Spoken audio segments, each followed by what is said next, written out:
काय ग तू दोन दोन ड्रॉइंगच्या वह्या काय आणल्यास? अरे माझी एक ड्रॉइंगची वही आणि एक माझी स्केचबुक आहे ना, ती माझ्या मम्मीने मला दिली. मी कसं असं रस्त्यात वगैरे बसून असे लोकांचे स्केचेस काढत असते. माझा आवडता विषय चित्रकला. हे बघ. अरे सरांनी तर हे आत्ताच शिकवलं, तुझ्याकडे आधीच कसं काय?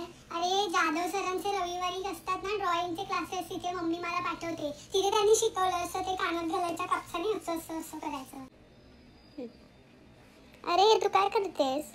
अरे ते जाधव सरांनी आम्हाला क्लासमध्ये शिकवलं रे, इथे नाही शिकवत. तुला क्लासला यायला लागेल त्यासाठी. तुझ्याकडे 3 नंबरचा ब्रश आहे काय? 3 नंबरचा म्हणजे? अरे ब्रशला नंबर असतात 0 1 2 3. जाऊ दे तुला काय. सर 3 नंबरचा ब्रश. तू काय स्केच पेनने बॉर्डर करतेस काय? मी स्टिडलरने बॉर्डर करते, त्याने असं एकदम चांगलं येतं. हे काय आहे, कुठून आणलंस? अरे आमच्या एरियामध्ये ड्रॉइंग कॉम्पिटिशन होते ना, तिथे माझा पहिला नंबर आला. हे बघ.